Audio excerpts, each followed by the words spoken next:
Assalamualaikum and welcome back to Zaf Channel guys. Kembali lagi kita dalam malam puaka. Dan macam biasa, Zaf ingin mengucapkan terima kasih banyak-banyak kepada semua geng puaka yang masih setia mendengar ataupun menonton malam puaka. Dan kepada geng puaka yang baru lagi jumpa Zaf Channel, tetapi korang dah tak tahu dah keseraman level apa ni. Macam biasalah, keseraman level pisang lah dekat malam puaka. Tak sama macam kat tempat lain. Jadi kalau korang suka, apa salahnya korang tekan button subscribe dan juga bell notification supaya setiap kali Zaf upload video baru, korang akan dapat tahu guys. Okey, pada malam ni Zaf akan berkongsi dengan korang dua kisah seram. Yang pertama berlaku kepada seorang jejaka yang handsome bernama Romzi, dan yang kedua pula berlaku kepada anak gadis yang kecil molek bernama Syahira. Dan secara kebetulan kejadian seram yang mereka alami berlaku di negeri Kelantan. Jadi kalau korang semua dah bersedia, korang dah standby popcorn, kopi macam Zaf, let's go. Kita teruskan keseraman level pisang dalam malam puaka. Roll the intro dulu guys.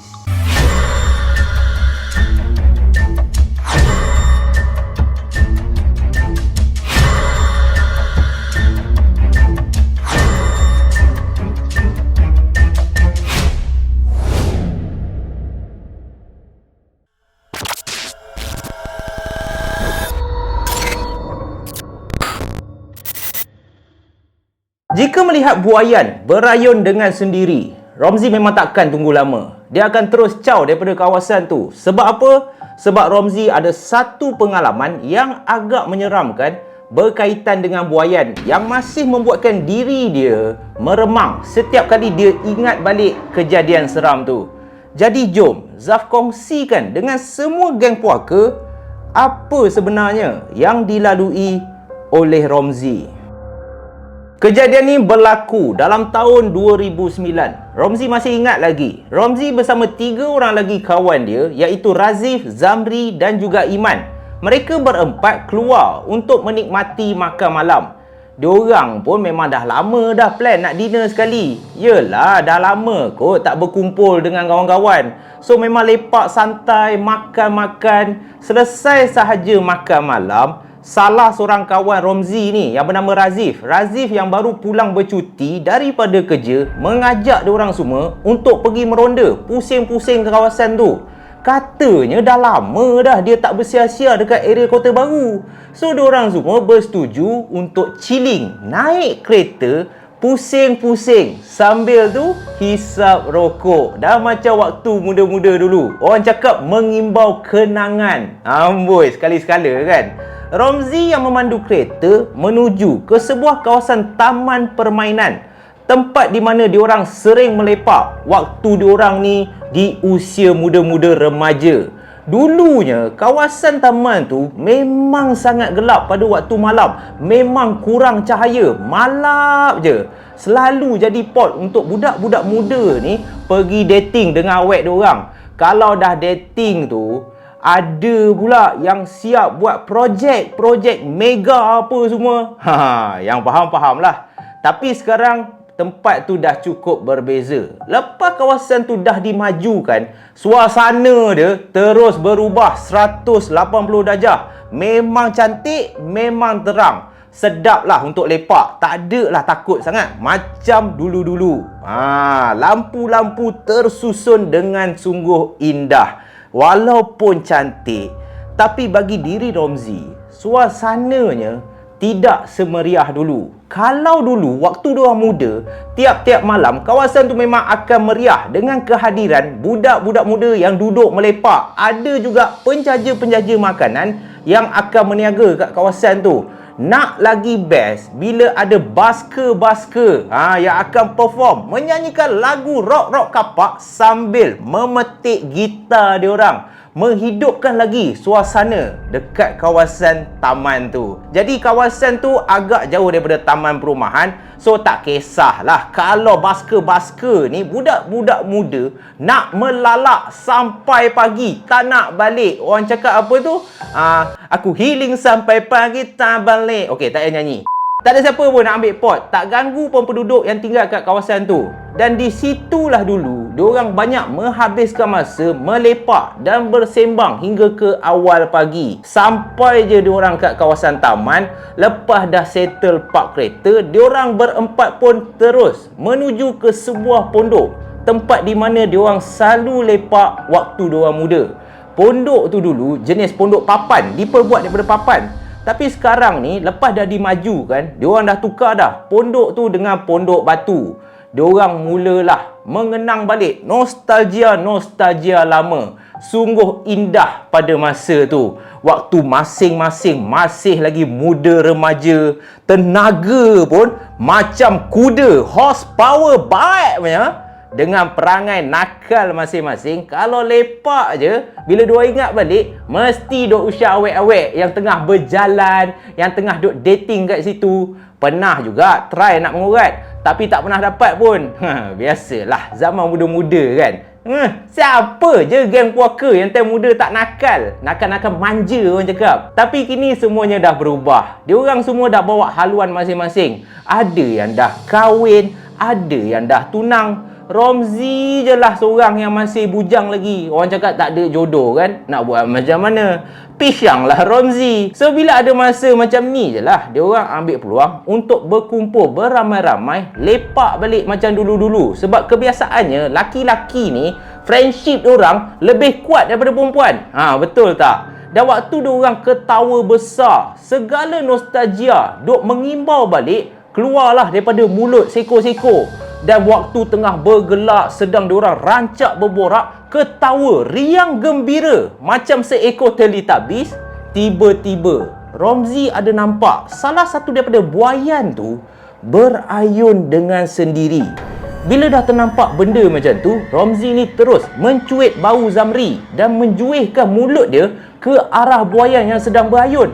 Weh, Zamri, tu, kau tengok tu.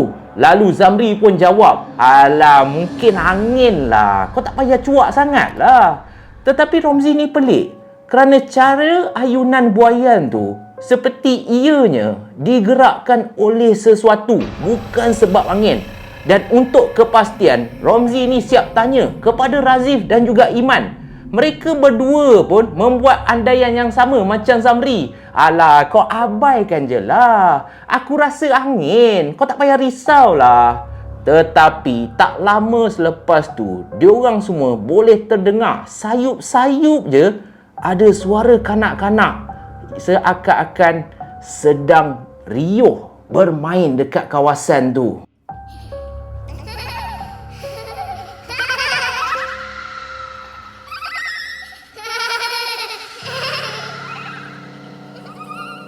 Suara tu datangnya daripada arah papan gerongso yang ada kat taman tu. Sekejap je sebelum suara tu secara perlahan mula menghilang. Seolah-olah datang dan pergi bersama-sama angin. Mata diorang semua dah terarah dekat kawasan taman permainan. Tapi tak ada sesiapa pun dekat situ kecuali mereka berempat je. Pada masa tu bulu roma Romzi dah mula meremang. Suara siapa yang diorang dengar tadi? Tak nampak pun kelibat budak-budak ada bermain kat kawasan taman. Dah malam kot. Menurut Razif, kemungkinan suara tu datangnya daripada sebuah kedai yang terletak kat tepi jalan.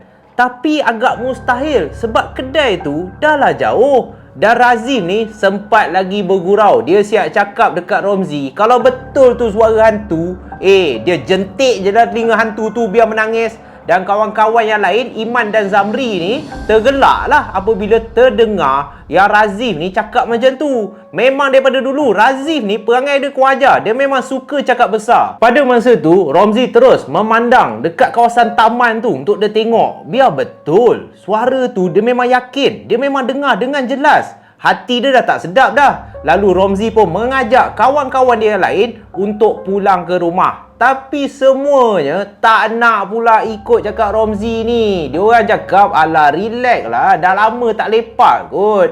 Hati Romzi ni dah tak tenteram dah. Kawasan tu Romzi rasa macam ada sesuatu yang bakal terjadi. Dan lepas dah lepak punya jam pun dah menunjukkan pukul 1 pagi. Barulah masing-masing nak pulang ke rumah. Barulah diorang setuju nak ikut cakap Romzi ni. Dan sepanjang diorang lepak, Romzi ni memang tak banyak cakap. Diorang melawak ke, diorang mengimbau balik nostalgia. Memang Romzi ni duk senyap je. Dan sewaktu diorang semua pergi ke arah kereta, Romzi yang cuba menghidupkan enjin kereta berkali-kali, tapi enjin kereta tak hidup.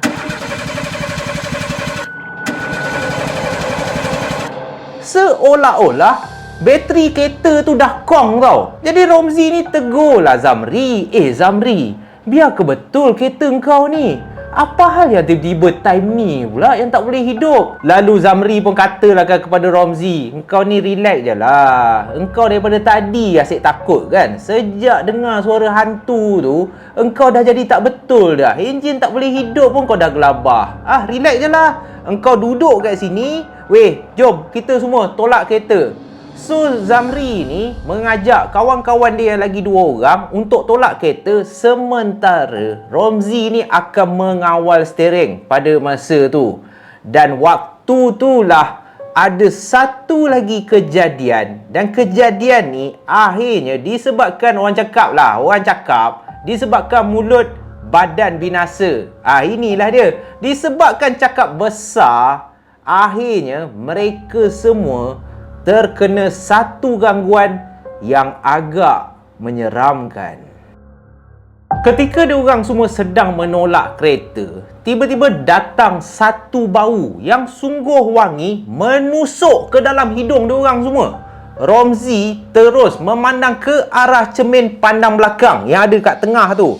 Dengan jelas dia nampak pada masa tu, selain daripada kawan-kawan dia lagi 3 orang yang tengah tolak kereta, ada satu lembaga hitam betul-betul berada di tepi Zamri. Darah Romzi dah berderau dah. Apabila enjin berjaya dihidupkan, mereka bertiga bekerja masuk ke dalam kereta dengan pantas. Romzi pun tak lengah masa, terus memecut kereta. Sepanjang perjalanan, Romzi hanya mendiamkan je perkara ataupun benda yang dia nampak. Dan dekat dalam kereta, Romzi mula rasa pelik apabila ketiga-tiga kawan dia ni tak bercakap pun, senyap je. Dalam masa yang sama, bau wangi tadi masih ada lagi. Diorang masih boleh bau. Bau tu memang cukup kuat. Seolah-olah baunya datang daripada bunga melur. Pada masa tu, Romzi memandang ke arah Razif yang duduk di kerusi depan penumpang. Dan Romzi nampak bibir Razif ni dah biru, dah terketar-ketar. Zamri dan Iman juga pada masa tu diam membisu. Tak ada apa pun yang diorang cakap. Selepas agak jauh berlalu, tiba-tiba Zamri ni bersuara. Weh, kau nampak tak benda apa yang tengah ikut kita sekarang ni? Bila dengar macam tu, Romzi jadi gelabah lah. Romzi pun terus pandang cermin belakang. Tak nampak apa-apa. Romzi ni pandanglah cermin belah kiri. Dia pandang cermin belah kiri, tak ada juga benda apa-apa. Tapi apabila Romzi memandang cermin sebelah kanan, Romzi ternampak satu susuk tubuh seperti beruk bertaring panjang dan matanya bersinar, sedang bertempik betul-betul kat cermin pintu kereta dekat sebelah Zamri. Pada masa tu bulu roma Romzi terus menegak. Razif dah terketar-ketar, dah tak boleh cakap apa dah. Iman menekuk muka dia menggunakan tangan, manakala Romzi terus bertakbir. Pada masa tu juga, Allahu Akbar, Allahu Akbar. Beberapa minit kemudian, bau bunga melur tu mula hilang secara perlahan. Makhluk hitam yang menyerupai beruk tu juga dah tak ada daripada pandangan. Pada masa itulah barulah masing-masing mampu menghela nafas lega. Sepanjang perjalanan pulang, tak ada seorang pun yang bersuara. Setelah menghantar seorang demi seorang pulang ke rumah masing-masing, Romzi pun memandu kereta Zamri pulang ke rumah seorang diri. Sebab Zamri dah tak boleh drive dah. Masing-masing dah takut dah. Semasa masuk gear kereta, Romzi ni telan air liur je. Seluruh badan terasa panas dan juga sejuk, seolah-olah nak demam. Itulah impak dia. mujurlah tak ada perkara yang buruk terjadi kepada Romzi sepanjang perjalanan dia ke rumah. Sejak daripada kejadian tu, Romzi berpesan kepada diri dia, jika datang ke taman permainan pada waktu malam, perhatikanlah ke arah buaian. Kalau buaian tu seperti berayun dengan sendiri, janganlah tunggu lama-lama. Jangan tunggu lama-lama. Nanti lama-lama dia diambil orang. Jangan tunggu lama-lama. Nanti lama-lama dia diambil orang. Jadi itulah kisah yang pertama yang diceritakan oleh Romzi. Pengalaman dia sepanjang dia tinggal di Kelantan, dan sewaktu dia pergi melepak bersama kawan-kawan dia untuk meluangkan masa, spend time lah, orang cakap brotherhood, tiba-tiba telah berlaku satu kejadian seram, dan kejadian tu telah mengajar Romzi. Kalau dia pergi kat taman permainan yang ada buaian, Romzi ni tak akan lepak lah, senang cerita. Dia akan pergi taman yang tak ada buaian. Sebab kejadian tu telah membuatkan Romzi ni trauma. Memang takut gila. Senang cerita, setiap kali Romzi nampak je buaian, bulu roma dia meremang, Romzi ni rasa demam dan menggigil. Kau boleh. Ada juga orang trauma dengan buaian. Selalu orang trauma dengan ular, dengan biawak. Tapi Romzi trauma dengan buaian. Jadi itu kisah yang pertama. So tak nak lengah masa, kita teruskan dengan pengalaman yang kedua yang dialami oleh perempuan ataupun anak gadis yang comel molek bernama Syahirah. Dan kisah Syahirah ni, Allahu Akbar, bermacam-macam emosi, lebih dahsyat daripada pengalaman seram yang dialami oleh Romzi. So dah bersedia semua geng puaka? Jom Zaf kongsikan kisah yang kedua pada malam ni, pengalaman seram berkenaan diri Syahirah. Kisah ni berlaku 8 tahun yang lalu. Cerita yang membongkar sejarah dan dendam kesumat dalam keluarga Syahirah. Semuanya bermula ketika Syahirah menyambung pengajian di sebuah institusi pengajian tinggi yang terletak di utara tanah air. Pada masa itu, dia menyewa sebuah rumah bersama 4 lagi rakan dia. Nak dijadikan cerita, adalah satu petang semasa musim peperiksaan bakal menjelang, diorang semua pergilah makan malam di sebuah restoran yang terletak berdekatan dengan rumah sewa diorang. Syahirah ni sepanjang dia makan kat situ, dia tak ada pesan apa-apa makanan. Sekadar menjamah hidangan kawan-kawan dia. Biasalah. Itulah tips yang Syahirah kasih kalau korang nak saving duit. So, waktu Syahirah ni menyuapkan makanan ke mulut, dia terdengar seakan-akan ada bunyi bisikan datangnya daripada meja sebelah dia orang. Bila dia menolehkan kepala, Syahirah ni melihat seorang wanita yang lebih kurang separuh abad, dan mulut wanita ni terkumat kamit membaca sesuatu setiap kali wanita ni menyuapkan makanan ke dalam mulut dia.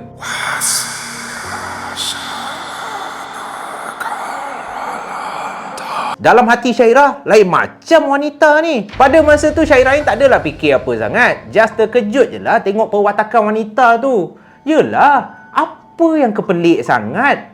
Apa yang wanita tu sedang baca? Doa makan ke? Hafal lirik lagu? Takkan komplain makanan tak sedap? Lantak lah kan? Dalam hati Syahirah, lantak kau lah. Kau nak baca apa ke kan?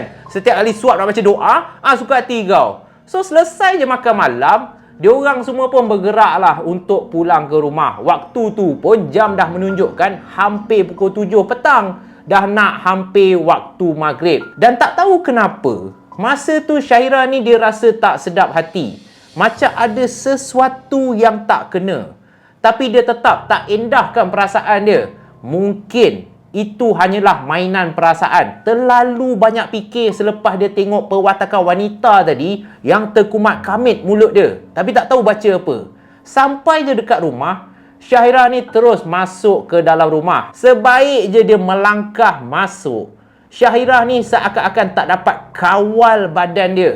Dan dia pun terus terduduk dekat atas lantai. Dan waktu Syahirah ni duduk, secara tiba-tiba dia menjerit dengan amat kuat. Dah macam orang yang terkena histeria. Jeritan Syahirah yang teramat lantang memecahkan kesunyian maghrib tu.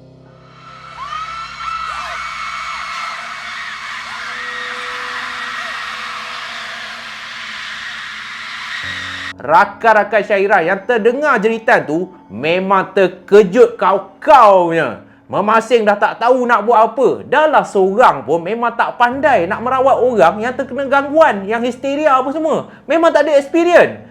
So, diorang ni disebabkan takut, diorang pun terus menghubungi salah seorang rakan diorang yang lain untuk meminta bantuan. Tak lama lepas diorang call, lebih kurang dalam 20 minit diorang duduk tunggu.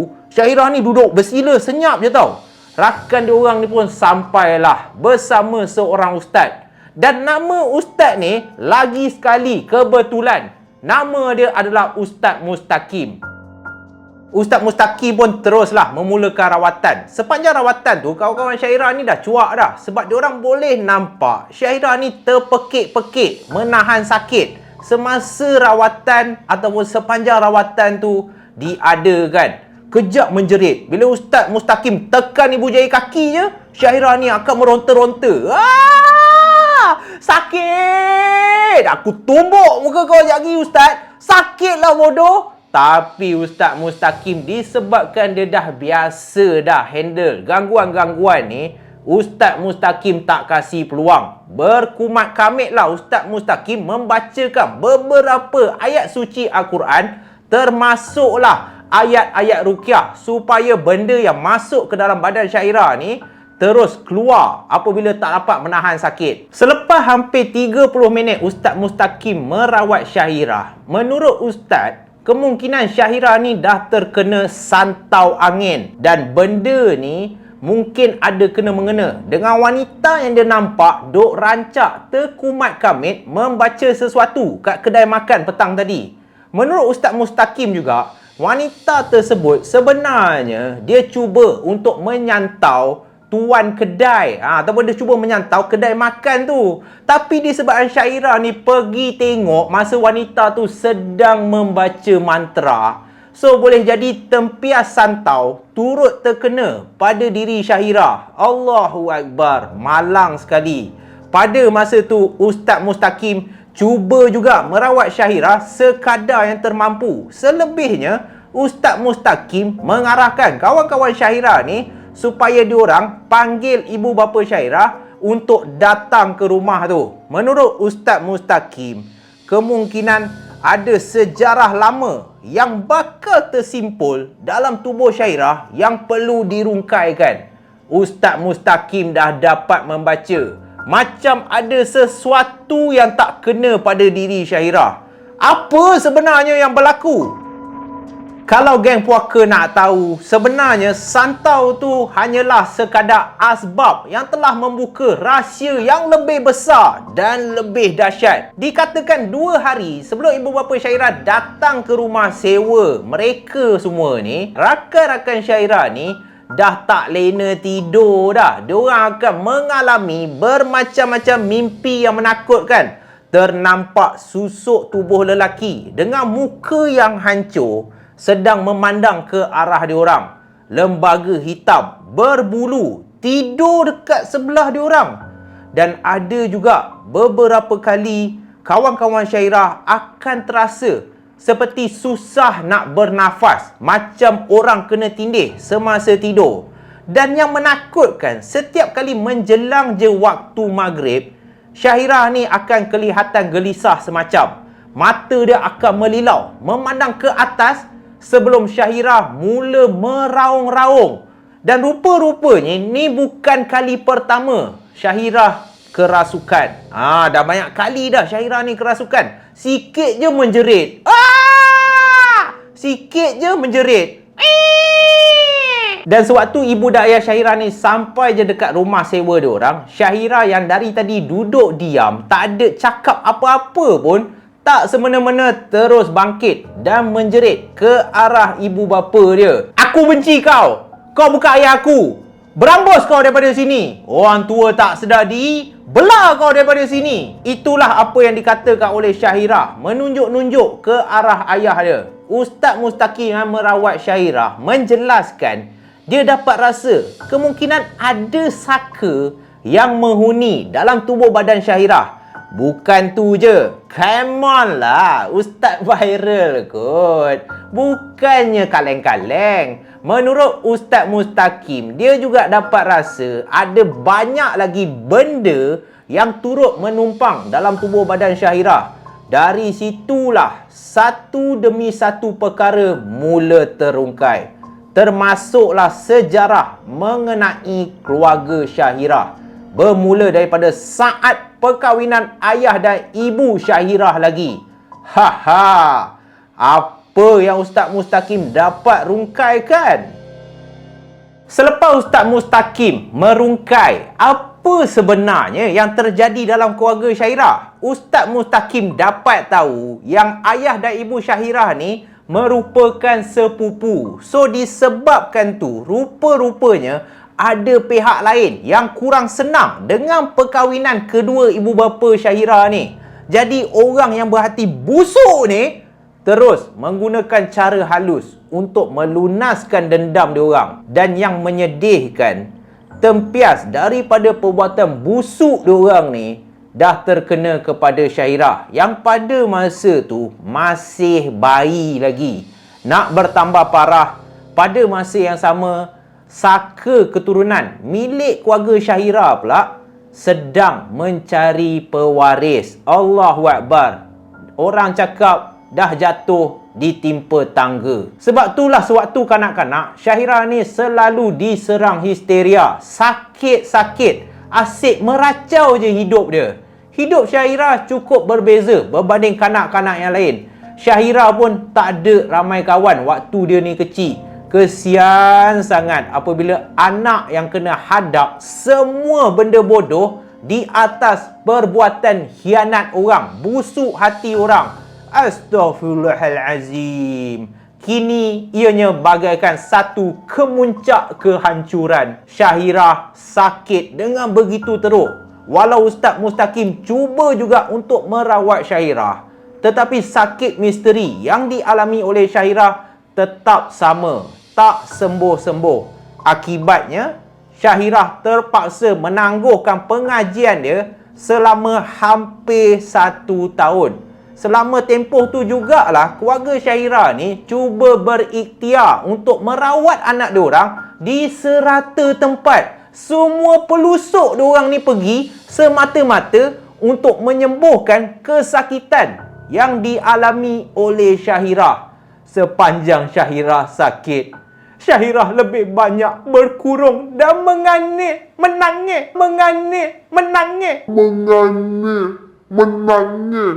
Sepanjang Syahirah sakit, Syahirah lebih banyak berkurung dan menangis, mengenangkan masa depan dia yang dirasakan gelap. Yelah, sampai terpaksa berhenti belajar. Nak buat apa-apa pun tak boleh. Setiap hari, badan dia akan rasa sakit yang teramat sangat. Nak bergerak pun susah. Bagi diri Syahirah, setahun bukanlah satu masa yang sekejap. Kawan-kawan yang lain sudah menginjak ke tahun akhir pengajian, sedangkan dia masih lagi tersangkut di pertengahan jalan. Kerana tertekan, Syahirah langsung tak nak menjamah makanan. Sesiapa yang nak berborak dengan Syahirah pun, dia akan duduk senyap je. Tak ada sepatah ayat pun yang keluar daripada mulut Syahirah. Disebabkan keadaan Syahirah dah makin teruk, ayah dia kemudian memanggil seorang lagi pengamal perubatan Islam untuk datang ke rumah. Nama ustaz ni adalah Ustaz Qiyamulai, anak murid kepada Ustaz Mustaqim. Amboi, semua jadi anak murid Ustaz Mustaqim kan? Dahsyat betul level dia. Bila Ustaz Qiyamulai ni datang je ke rumah Syahirah, Ustaz Qiyamulai terus geledah seluruh kawasan rumah. Dan setelah hampir 15 minit, ianya membawa kepada satu penemuan yang agak misteri. Ustaz Qiyamulai terjumpa sebuah cermin lama. Cermin lama tu memang cantik. Seni ukiran yang terdapat dekat cermin tu merupakan hasil buatan tangan dan terukir dengan sangat halus. Bingkainya diperbuat daripada kayu jati. Dan cermin tu berada di ruang tamu kedua rumah keluarga Syairah. Rumah keluarga Syairah ni rupanya ada dua ruang tamu. Besar tak besar. Bila Ustaz Kia mulai perlihatkan apa yang ada dekat dalam cermin tu, diorang semua terkejut level beruk beranak punya. Sebab diorang nampak ada sesuatu dalam cermin tu yang rupa-rupanya sudah beranak pinak, menjadikan cermin tu bagaikan rumah untuk makhluk-makhluk jin ni. Ayah Syairah cuba memecahkan cermin tu menggunakan tukul besi. Berkali-kali ayah Syairah ni hentak, petepa, petepa. Tapi yang peliknya, cermin tu langsung tak pecah. Jangan cakap pecah, calar sikit pun tak ada. Serius memang tak logik lah. Hentakan daripada seorang lelaki dewasa yang gagah perkasa kot. Ayah Syairah kot hentak. Takkanlah sikit pun tak pecah. At least kalau tak pecah pun adalah retak. Tapi tak ada guys, cermin tu macam tu je. So itu telah mengejutkan seluruh ahli keluarga dan juga kawan-kawan Syairah yang ada kat rumah Syairah pada masa tu. Tapi dengan bantuan Ustaz Kia Mulai, Ustaz terus membacakan ayatul kursi, ayat 3 kul dan juga beberapa potongan ayat daripada surah Al-Baqarah, dan akhirnya barulah cermin tu berjaya juga dipecahkan. Bergema satu raungan yang sangat garau dekat dalam rumah Syairah. Jeritan demi jeritan yang kedengaran membuatkan seluruh bulu roma diorang semua dah meremang. Tapi yang peliknya, jeritan dan lolongan yang keluar daripada dalam cermin tu hanya didengari oleh keluarga dan juga orang yang ada kat dalam rumah Syairah je. Tak ada seorang pun jiran-jiran yang dengar bunyi jeritan tu. Padahal makhluk tu menjerit dengan sungguh kuat. Dan setelah cermin tu dipecahkan, Ustaz Kia Mulai pun terus membakar cermin tu. Berkepul-kepul asap hitam ni naik memenuhi ruang rumah Syairah. Namun, ianya masih belum selesai. Malam tu, Ustaz Kia Mulai mula meruqyahkan Syairah, dan setelah segala urusan telah diselesaikan, Ustaz Kia Mulai keluar bersama ayah Syairah pergi ke halaman rumah, dan diorang pun menggali tanah yang ada dekat halaman rumah. Dan apa yang mengejutkan, diorang terjumpa pelbagai jenis barang-barang aneh seperti anak patung, balutan kain kuning dan juga tulang temulang. Ada yang dah reput, seakan-akan dah begitu lama ditanam dekat halaman rumah. Dan yang terkejutnya, ada juga yang kelihatan macam baru sahaja ditanam. Ayah Syairah kemudian menebang sebatang pokok yang ada kat halaman rumah. Dan korang nak tahu apa yang keluar? Sebaik je pokok tu ditebang, mula mengalir satu cecair yang pekat. Dan cecair ni berwarna merah. Bukan sebatang je. Boleh dikatakan hampir semua pokok yang ada kat halaman rumah tu ayah Syairah ni tebang, semuanya mengeluarkan cecair yang sama. Cecair berwarna merah dan memang sebiji macam darah. Malam tu terbongkarlah segala perbuatan khianat yang dilakukan oleh ahli keluarga saudara mara Syairah sendiri. Korang boleh sangka tak? Allahu Akbar. Ini cerita kedua yang Zaf dapat khianat, sihir, kurang hajar dilakukan oleh ahli keluarga sendiri. Memang betul lah orang cakap, sihir ni selalunya orang yang menyihir kita datangnya daripada orang-orang yang terdekat, orang yang cukup rapat dengan kita. Dan siapa yang sihir Syairah? Malam tu terbongkarlah segala perbuatan yang dilakukan oleh Nasir, yang merupakan saudara kepada ibu Syairah sendiri. Dulu dikatakan Nasir ni mempunyai perasaan, dia memang menggilai ibu Syairah ni. Dia memang suka, dah jatuh cinta dah. Tapi disebabkan cinta tak berbalas, ibu Syairah ni berkahwin dengan bapa Syairah. Yelah, dah confirm lah kan. So, dah adalah perasaan tak puas hati. Dia pun menggunakan ilmu hitam untuk menyakiti seluruh keluarga Syahira. Terlerai juga perbuatan hianat daripada Din. Din ni siapa pula? Din ni lagi kurang ajar. Din ni merupakan anak saudara Syahira yang memang tak suka dengan keluarga Syahira disebabkan harta. Keluarga Syahira ni jenis kaya sikit. Din ni tak kaya. So, Din ni pun menyerang ayah Syahira menggunakan sihir yang sama. Ilmu hitam. Tanam kat depan rumah lah. Dahsyat mat. Apabila satu keluarga ada kepentingan sampai sanggup menyihir ahli keluarga sendiri.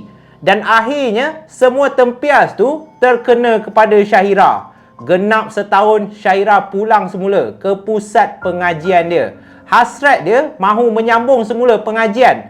Tetapi disebabkan tubuh badan yang belum kuat, meskipun sejarah yang menghantui keluarga dia sudah pun terungkai, tubuh Syahira masih belum mampu bertahan. Selalulah Syahira ni akan jatuh sakit. Disebabkan itulah Syahira memilih untuk berhenti belajar. Dia tak nak menyusahkan kedua ibu bapa dia. Memang berat hati.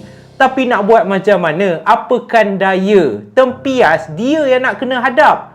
Tapi selepas saja 4 tahun, Syahira mula melihat hikmah di sebalik kejadian buruk tersebut. Hubungan dia dengan seluruh ahli keluarga bertambah erat. Malah yang lebih baik, dia juga menerima panggilan untuk mendaftar masuk di satu pusat pengajian yang lebih cemerlang dan lebih ternama. Syukur Alhamdulillah.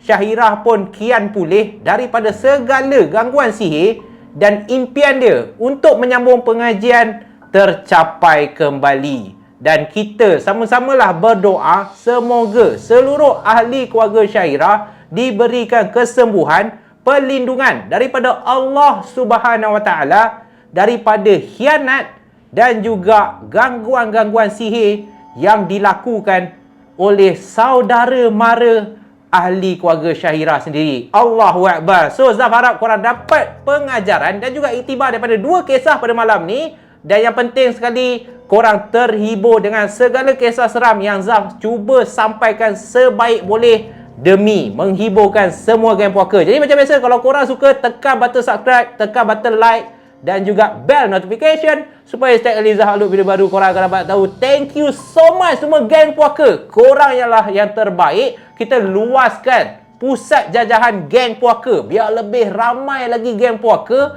yang menonton dan menjadi ahli keluarga pisang pada malam ni. So macam biasa, kepada haters, tekan je button dislike tu. Tak ada halnya lah. Korang komen je apa yang korang nak. Sebab tanpa haters, Zaf takkan tahu kelemahan diri Zaf. Korang lah juga yang menyumbang supaya Zaf channel lebih berkembang dan akan membuatkan korang bertambah sakit hati. Amboi, tiba. InsyaAllah kita jumpa lagi dalam malam puaka yang akan datang. Stay safe, stay healthy guys. Bye-bye.